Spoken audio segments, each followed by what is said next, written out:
ততক্ষণে তোর কিছু খাবার জোগাড় করে নিয়ে আসছি।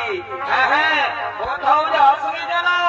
আমি এক্ষুনি আসবো, আমি এক্ষুনি আসবো, আমি এক্ষুনি আসবো।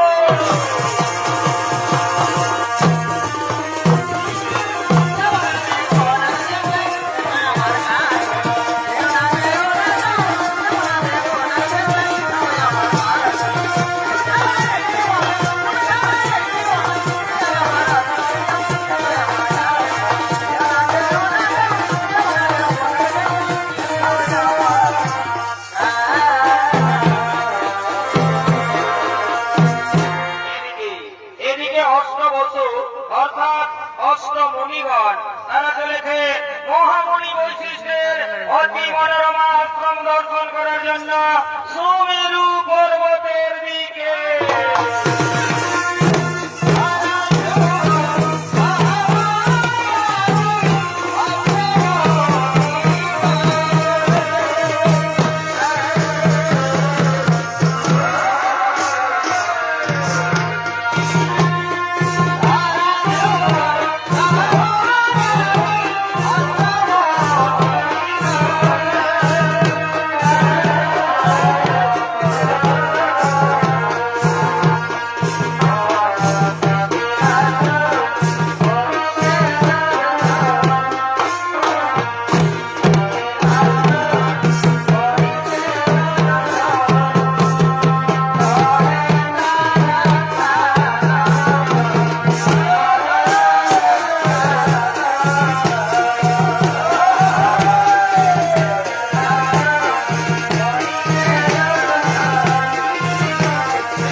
এই আশ্রমে কি সুন্দর একটি গাভী। আরে ভাই সত্যি তো গাভীটি তো খুব সুন্দর। আরে ভাই শোন শোন শোন শোন, তোরা জানিস না এই গাভীটি হলো স্বর্গীয় গাভী সুরভীর কন্যা। দেবতাগণ মহামণি বৈশিষ্ট্যকে দুগ্ধ পান করার জন্য দিয়েছে।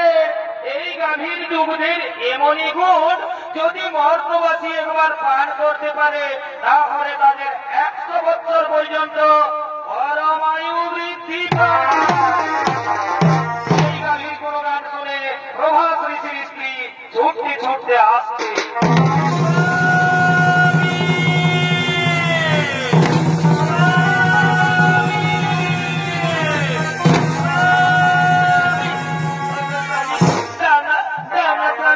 এই গাভীটি তুমি আমায় বরণ করে দাও। এই গাভীটির আমার ভীষণ প্রয়োজন। এই গাভীটি আমি মর্তলোকে নিয়ে যাব, আমার প্রিয় বান্ধবীকে এই গাভীটি উপহার দেব। দাও দাও স্বামী দাও, এই গাভীটি তুমি আমায় বরণ করে দাও। না প্রিয় না, এই গাভী আমি হরণ করতে পারবো না। তাছাড়া আমরা মুনি ঋষিগণ এই গাভী হরণ করে আমরা কি করব? স্বামী তুমি জানো না মর্তলোকে ঈশ্বরের কন্যা জিতবতী আমার প্রিয় বান্ধবী, আমি তাকে এই গাভীটি উপহার দেব। দাও দাও স্বামী দাও, এই গাভীটি তুমি আমায় হরণ করে দাও। তোমরা বলো তো আমি এখন কি করব? শোনো শোনো প্রভাস ঋষি, তুমি কি করবে তাই আমরা বলতে পারবো না, তবে এটা আমরা বলতে পারি এই গাভী তুমি যদি গ্রহণ করো তাহলে মহামণি বৈশিষ্ট্য আমাদের কাউকেই ছাড়বে না। স্বামী তুমি না বলো না স্বামী, দাও দাও স্বামী দাও, এই গাভীটি তুমি আমায় গ্রহণ করে দাও। তোমরা একটু দাঁড়াও, আমি এক্ষুনি এই গাভীটি হরণ করে নিয়ে যাচ্ছি। হ্যাঁ চলো স্বামী চলো চলো।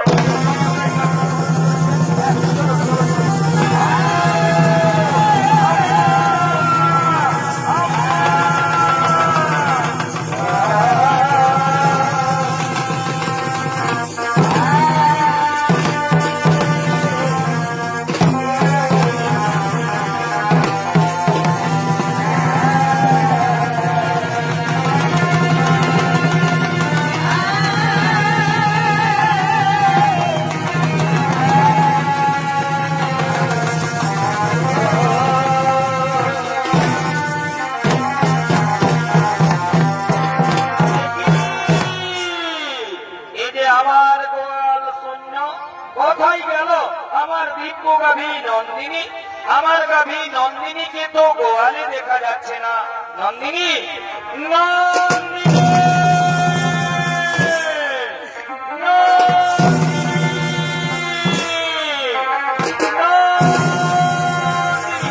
তাই তো আমার দিব্য গাভী নন্দিনীকে তো কোথাও দেখতে পাওয়া গেল না। তাহলে নিশ্চয়ই নিশ্চয়ই আমার গাভী নন্দিনীকে কেউ হরণ করে নিয়ে গেছে।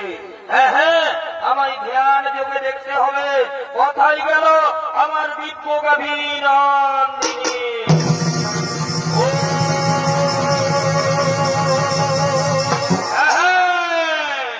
বুঝতে পেরেছি, 8 বছর তোমরা এসেছিলে আমার অতি মনোরমা আশ্রম দর্শন করার জন্য। তোমরা আমার দিব্য গাভী নন্দিনীকে হরণ করে নিয়ে গেছো মর্তলোকে। যাও, আমি তোমাদের অভিশাপ দিচ্ছি, মর্তলোকে মানব কুলে জন্ম নেবে তোমরা।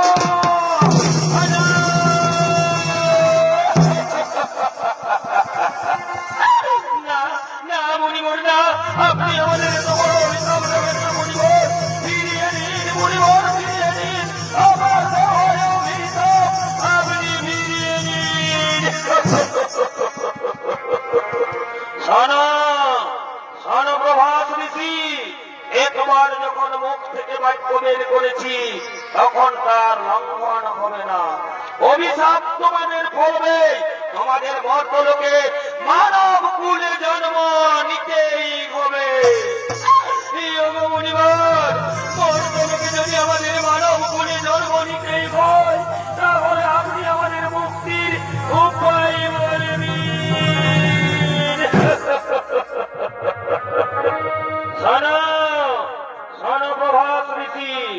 যাও মর্তলোকে দেবী গঙ্গার গর্ভে মহারাজ শান্তনুর ঔরসে জন্ম নেবে তোমরা। বাকি 7 জন ঋষি যারা তোমার সঙ্গে ছিল তাদের অপরাধ একটু কম, তাই তারা জন্মের পরেই মুক্তি লাভ করে ফিরে আসবে এই গোলকে। আর যেহেতু তুমি তোমার স্ত্রীর কোথায় আমার বিক্ষোভী নন্দিনীকে হরণ করে নিয়ে গেছো মর্তলোকে, সে কারণে তোমাকে সারা জন্ম কাটাতে হবে মর্তলোকে। জন্মের সময় তোমার নাম হবে দেবব্রত, পরক্ষণে বিতর প্রতিজ্ঞা করার ফলে তোমার নাম হবে ভীষ্ম। এই আমার আশীর্বাদ, এই আমার অভিশাপ।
পুরাণ প্রমাণ অনুযায়ী মুনিগণের অনুরোধে 8 বছর মুক্তির করে দেবী গঙ্গা এলেন মর্তলোকে।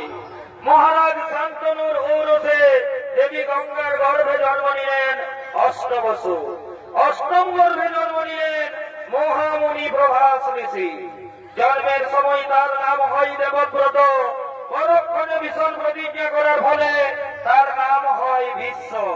আর এদিকে কাশী রাজের কন্যা অম্বা সে সভাধিপতি শাল্যরাজের প্রেমে পড়েছে, তাই সভাধিপতি শাল্যরাজ ছুটে চলেছে অম্বার সঙ্গে দেখা করার জন্য নির্জনে।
কেন এলে অম্বা?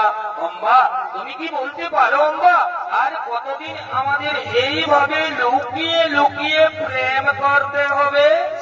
না কুমার, আর আমাদের এইভাবে লুকিয়ে লুকিয়ে প্রেম করতে হবে না। আগামী কালই তো আমার স্বয়ংবর সভা, আপনি আমার স্বয়ংবর সভায় যাবেন। আমি আপনার গলায় মালা দিয়ে আপনাকে আমি স্বামী রূপে বরণ করে নেব কুমার। অম্বা, তুমি সত্যি বলছো তো অম্বা? তুমি আমার গলায় বরমাল্য দিবে তো? হে কুমার, যার সঙ্গে আমার এতদিন থেকে ভালোবাসা, আমি তাকে ছাড়া কি অন্য কোনো পুরুষের গলে মালা দিতে পারি কুমার? তাই তুমি আমার, তুমি আমার, তুমি আমার। অম্বা, জানো অম্বা, আজ আমার কি আনন্দ করছে অম্বা, আজ আমাকে আনন্দে নাচতে ইচ্ছে করছে অম্বা। সত্যি বলছে কুমার, আমারও তাই, আজ আমায় আনন্দে গাইতে ইচ্ছে করছে। এ জীবন তোমাকে দিলাম গো ভগবান।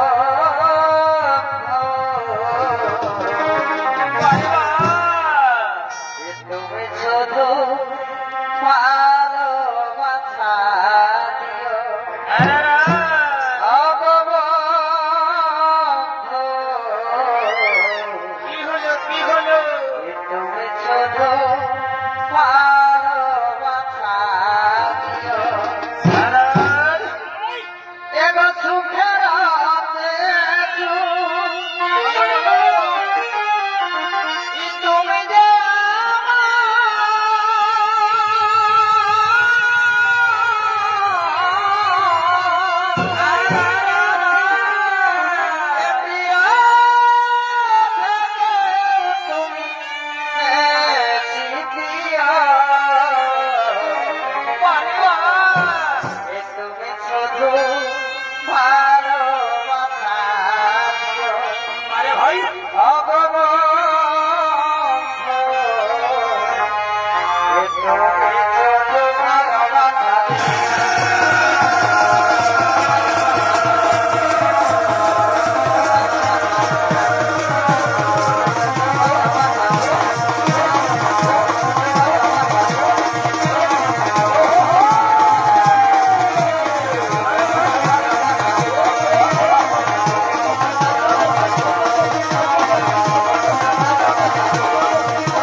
আমাকে তাড়াতাড়ি রাজসভায় ফিরে যেতে হবে।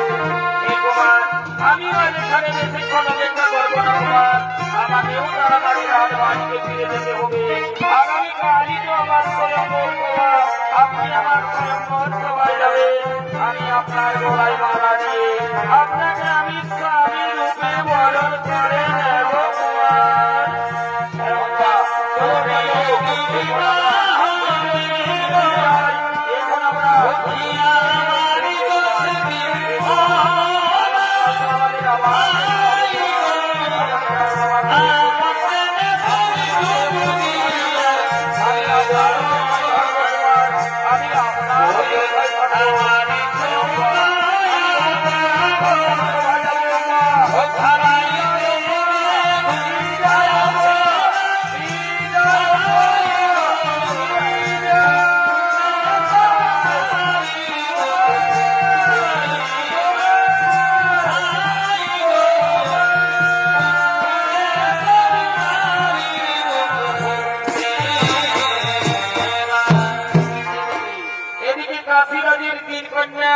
অম্বা, অম্বিকা ও অম্বালিকা। কাশী মহারাজ তিনি তার 3 কন্যার করেছেন স্বয়ংবর সভার আয়োজন। দেশ বিদেশ হয়েছে নিমন্ত্রণ, দেশ বিদেশ থেকে রাজা রাজপুত্রগণ তারা স্বয়ংবর সভার দিকে করছেন আগমন।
নিজ আসন গ্রহণ করে বসে যান। আজ আমি আমার 3 কন্যার করেছি স্বয়ম্বর সভার আয়োজন। এক্ষুনি আমার 3 কন্যা এই স্বয়ম্বর সভায় করবে আগমন। তারা তাদের নিজ নিজ মনমত পতি করিবে বরণ। আপনারা বসে যান, আপনারা নিজ নিজ আসন গ্রহণ করে বসে যান। এ কথাই আছি, তোরা তাড়াতাড়ি করে আমার 3 কন্যাকে এই স্বয়ম্বর সভায় নিয়ে মনেরই বাগানে। কি হলো ফুটিল ফুল রে রসিকি ভব আইল না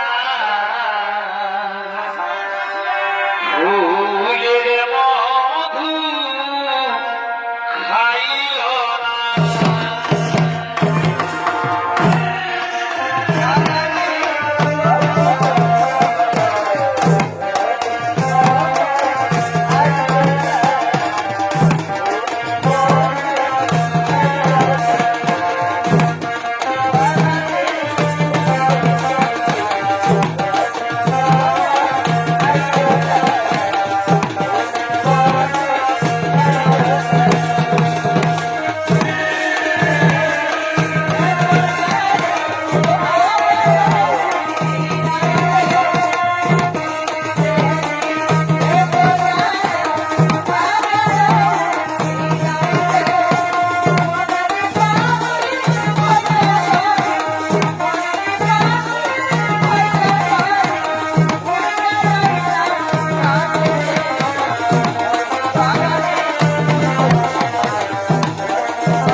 আমি হস্তিনাধিপতি শান্তনুনন্দন বঙ্গপুত্র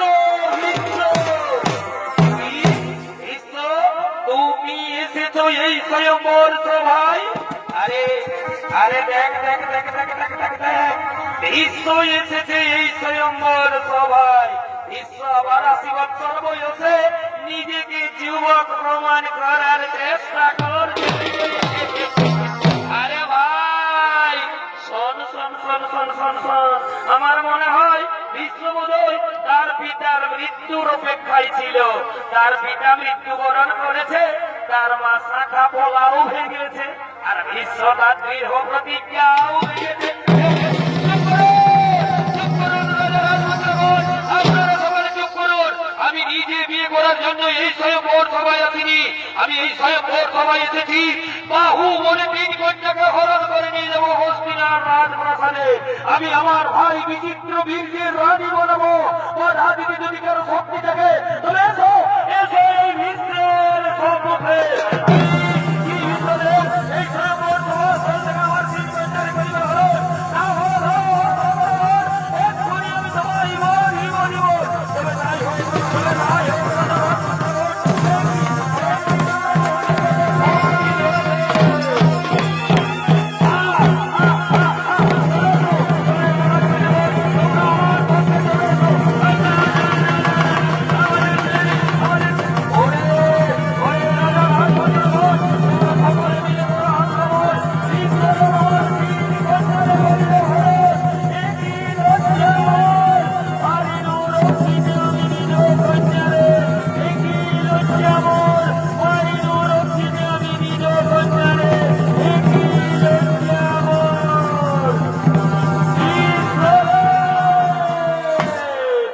বিশ্বদেব, আপনি আমার হাত ধরে ভুল করেছেন। বিশ্বদেব, আমি যে সভাধিপতি সাল্যরাজকে ভালোবাসি, সেও আমায় ভালোবাসে।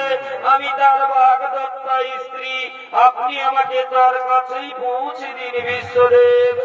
সেই কি অম্বা, এ কথা তুমি আগে বলনি কেন?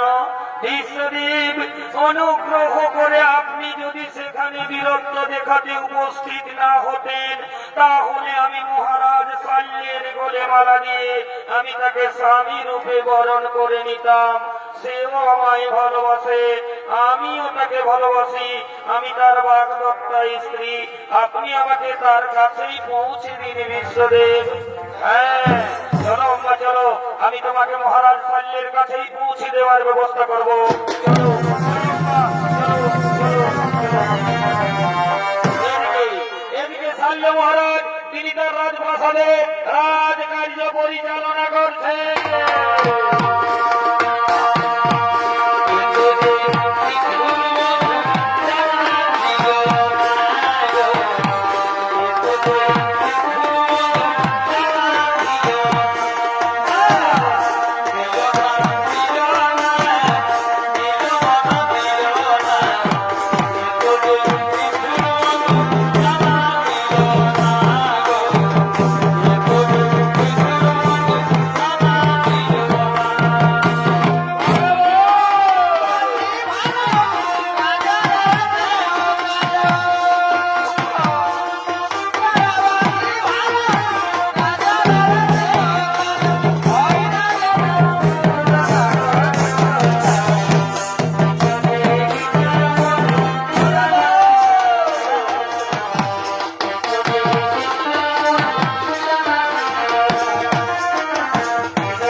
দাও, আজ আমায় একটু একা থাকতে দাও। যাও যাও মন্ত্রী জনগণ, তোমরা নিজ নিজ গোষ্ঠী ফিরে যাও।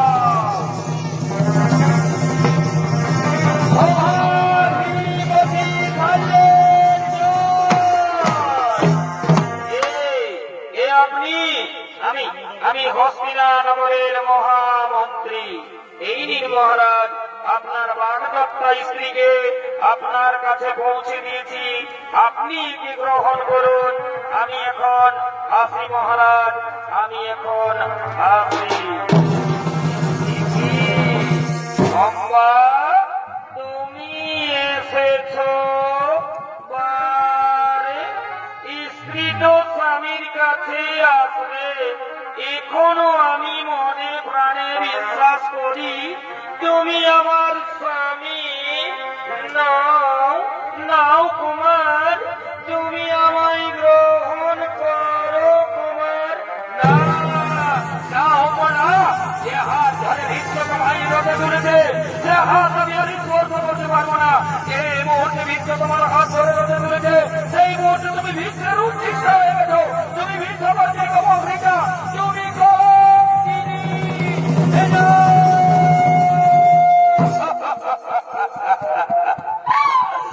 ক্ষত্রিয় সমাজের কলঙ্ক সাল্যরাজ আজ আমায় বলছে কলঙ্কিনী। চুপ করো, চুপ করো দুর্বিষণা নারী। আমি আবার বলছি, যে হাত ধরে ভিন্ন তোমায় রোদে তুলেছে সে হাত আমি আর স্পর্শ করতে পারবো না। যে মুহূর্তে ভিন্ন তোমার হাত ধরে রোদে তুলেছে সেই মুহূর্তে তুমি ভিক্ষের উচ্ছিষ্ট হয়ে গেছো। তুমি ভিক্ষপত্রী কমরিকা। এই অপহৃতা নারীকে মহারাজ শাল্য কোনদিন গ্রহণ করবে না। তুমি তোমার ভিক্ষদেবের কাছেই ফিরে যাও, তুমি তোমার ভিক্ষদেবের কাছেই ফিরে যাও।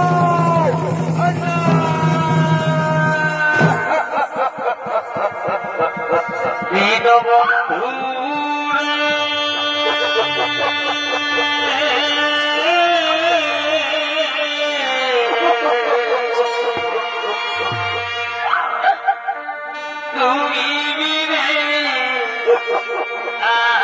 আমার কেহ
ভাই বিচিত্র বীরজির সঙ্গে কাশিরাজির দুই কন্যা অম্বিকা ও অম্বালিকার করেছেন বিয়ের আয়োজন। সমস্ত রাজ্যবাসীর রয়েছে নিমন্ত্রণ। রাজ্যবাসীগণ মহানন্দে নৃত্য গীত করতে করতে রাজবাড়ির দিকে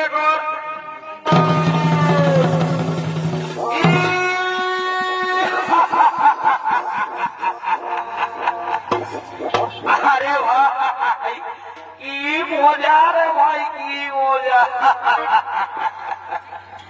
এইটার নামেই তো বিহার। যত পারবি ফুর্তি কর,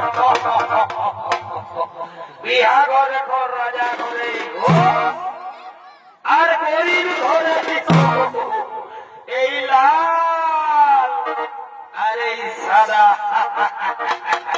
এগুলা চলবে, ডিজে বাজবে আর নাচ খেয়ে হবে। এই কালিন্দি বাবুরা তাড়াতাড়ি করে আই বাবুরা, লবণটা পড়ে গেছে, দেরি করিস নাই।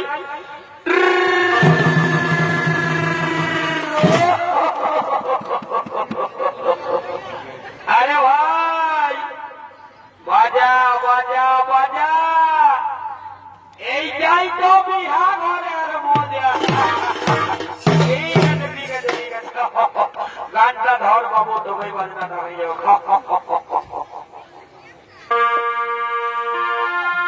রঙিনী বদল দেখিয়ে আমার মাথা যে ঘুরা।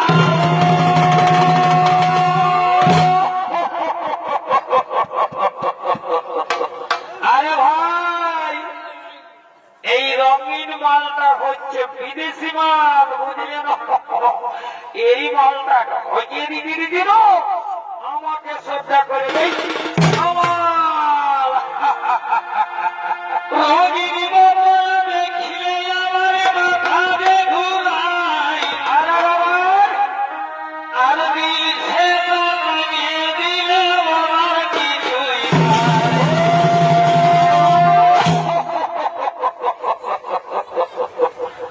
আরে ভাই এই দিলসে মালটা হচ্ছে আমাদের দেশি, ওই জন্য এর আদরটা একটু বেশি। ও মন গেল হরে মাটি, মন গেল হরে মাটি, মাঠে দুটে ঘাটে দিব সারা বীর মরে গেলি ঘাটে ঘাটে।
বলেছিলে মহারাজ শৈল তোমাকে ভালোবাসে, তুমিও তাকে ভালোবাসো, তাহলে তিনি তোমায় প্রত্যাখ্যান করলো কেন?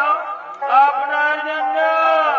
আপনি আমার হাত ধরে রথে তুলেছেন বলে মহারাজ শৈল বলেছে এ হাতে আর স্পর্শ করবে না। সে কি অম্বা, এই মাত্র অপরাধ? চলো চলো অম্বা, আমি তোমাকে নিজে মহারাজ শৈলের কাছে পৌঁছে দেব, আমি তার কাছে ক্ষমা চাইব। না, আর আমি মহারাজ শৈলের কাছে ফিরে যাব না। সে আজ আমার চোখে নরকের ক্রিমিকীটের আরাম, তাই আমি চাই কি চাও অম্বা? আমি চাই স্বামীর রূপে তোমাকে। না অম্বা না, অতীতেই থেকে গেছে জীবনের সুখ, জীবনের সুখ পর্যন্ত তোমাত্মা নলে আত্মা হুতি দিয়া লইয়াছি ভীষ্ম নাম। পূর্বেই প্রতিজ্ঞা করিয়াছি আমি জীবনে কখনো বিয়ে করব না। তাই তো আজ আমার বলি, এই পৃথিবীতে যত রমণী সকলই আমার জননী। তাই জননী পদে পুজি তোমায় করি নমস্কার। আজি হতে দূর হোক তোমার আমার মধ্যে মহায় অন্ধকার।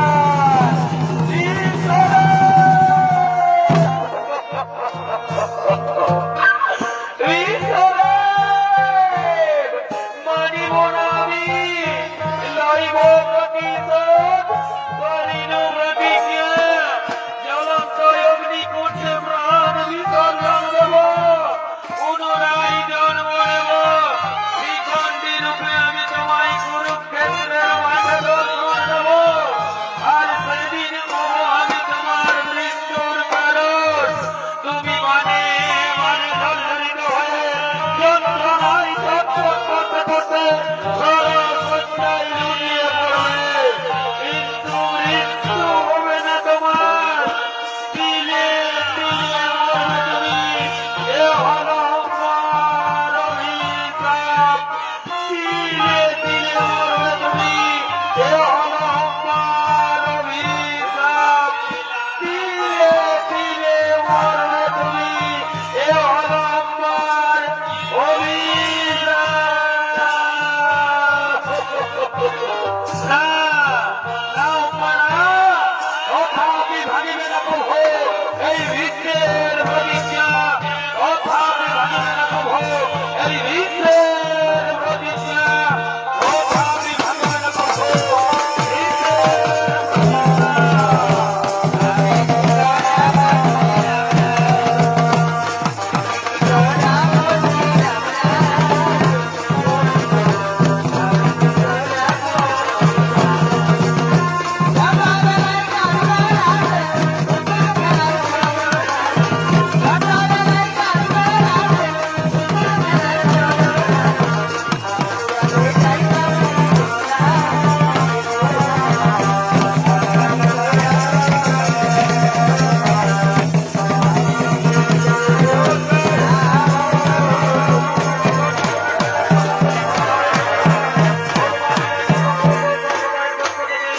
আপনারা দেখতে পেলেন ভীষ্মের প্রতিজ্ঞা বা অম্বার অভিশাপ।